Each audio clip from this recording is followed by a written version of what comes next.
So respected dignitaries, media friends, all of you, thank you very much for making it. As Bhaskar Garu just stated, we all believe it's a historical movement in governance initiative. We have seen our leader Chandrababu Naidu Garu 1.0, and as he's saying, this is his 2.0, and this marks with his change in governance also and delivery of e-governance. I believe that this is a true transformation that we're going to achieve. Saying that, this is what we call the Manamitra. It's a WhatsApp governance initiative that's going to be launched by the government of Andhra Pradesh and Meta. It's here to deliver a seamless, efficient, citizen-centric public service delivery. You know, to this initiative, we believe that Andhra Pradesh is again at the forefront of e-governance initiatives. In the past, the entire nation used to look at Andhra Pradesh on what are we doing so they can adopt. I believe this is the first step in that direction. And from RTG, from IT department, you will be seeing more and more such initiatives coming. Our entire objective is to keep the citizen as center of our universe and look at what are all the touch points of the citizen, how do we resolve their problems?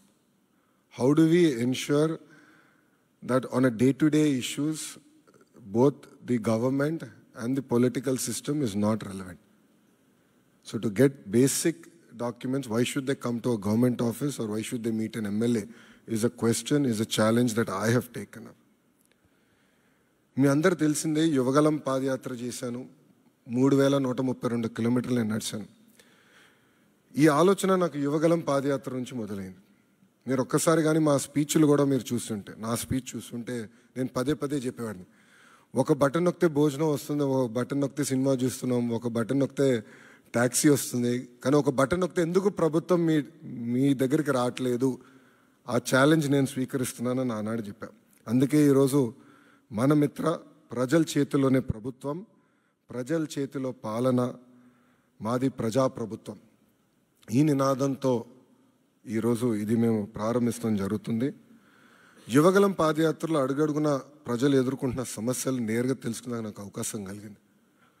పొద్దున నేను bus దిగి పాదయాత్ర ప్రారంభించిన దగ్గర నుంచి మళ్ళీ తిరిగి bus ఎక్కే వరకు ప్రజలతో ఉన్న, కార్యకర్తలతో ఉన్న, నాయకులతో ఉన్న, ఊరు నుంచి ఊరు నేను నడిచేటప్పుడు కూడా అక్కడ ప్రజలతో మాట్లాడేవాడిని, లేదంటే కార్యకర్తలతో మాట్లాడేవాడిని, నాయకులతో మాట్లాడేవాడిని, వాళ్ళ సమస్యలు నేను తెలుసుకునేవాడిని. అది జరిగినప్పుడు నేను రైతుల్ని కలిసా, మహిళల్ని, విద్యార్థుల్ని, కుల వృత్తుల వాళ్ళని కూడా కలుస్తాం జరిగింది.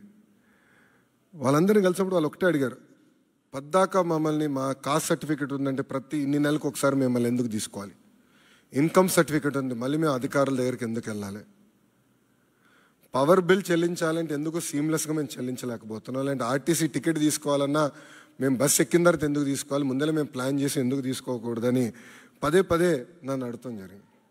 ఇంతేకాకుండా మీరు చూస్తే గత 5 సంవత్సరాల పరిపాలనలో నేను అనేక సందర్భాల్లో సర్టిఫికెట్ రానికుండా చేసిన పరిస్థితులు చూసాం. అంటే అది చూసిన తర్వాత ఎందుకు అట్లా ఉండాలి? మీరు చూస్తే దుగ్గిరాల నియోజకవర్గంలో ఒక ఎంపీటీసీ గారు పోటీ చేస్తుంటే, దుగ్గిరాల మండలంలో ఎంపీటీసీ గారు పోటీ చేస్తుంటే సర్టిఫికెట్ ఆనాడు ఇవ్వలేదు, కావాలని బీసీ సర్టిఫికెట్ ఇవ్వలేదు. సో ఆ రోజు నాకు అర్థమైంది, సిస్టంలో ఒక లోపం ఉంది, ఇది కరెక్ట్ చేయాలి, ఎవరు ఇట్లా సర్టిఫికెట్ కోసం ఎవరు ఇబ్బంది పడకూడదు అనే ఆలోచనతో మొదలైంది. మీరు చూస్తే ఇప్పుడు అందరి జోబులో, ప్రతి ఇంట్లో ఒక స్మార్ట్ ఫోన్ ఉంది, అందరి జోబులో స్మార్ట్ ఫోన్ ఉంది. మా అంచనా ప్రకారం 60% మందికి స్మార్ట్ ఫోన్ అనేది ఈరోజు ఉంది. దాంట్లో ప్రధానంగా వాట్సాప్ అనేది అందరు ఇన్స్టాల్ చేసుకుంటారు. మీరందరూ కూడా వేలాది గ్రూపుల్లో ఉంటారు.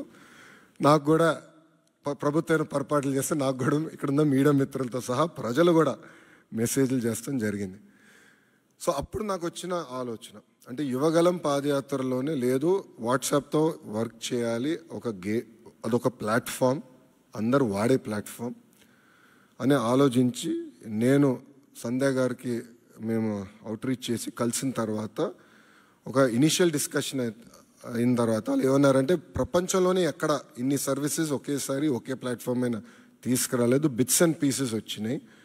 సో ఆర్టీసీ చేసి ఉండొచ్చు, లేదంటే మున్సిపాలిటీ చేసి ఉండొచ్చు, ఎవరు వాళ్ళు చేశారు. యాజ్ అ స్టేట్ ఎవరు చేయలేదు. ఇది వన్ ఆఫ్ ఇట్స్ కైండ్. మీరు చేయగలుగుతారా, అవుతుందా, మార్పు మీరు సిస్టంలో తీసుకురాగలుగుతారా అని నన్ను అడిగారు. సో అక్టోబర్ 22, 2024లో ఢిల్లీలో MOU ఒప్పందం కుదుర్చుకుంటాం జరిగింది. ఆ రోజు నేను ఛాలెంజ్ స్వీకరించాను. డిసెంబర్ నెలాఖరికల్లా లాంచ్ చేస్తామని నేను చెప్తాం జరిగింది. వాస్తవంగా 1 నెల ఎక్కువ తీసుకున్నాం. సో 3 నెలలు 9 రోజుల తర్వాత, అంటే MOU సంతకం పెట్టిన 3 నెలలు 9 రోజుల తర్వాత ఇది లాంచ్ చేస్తాం జరిగింది.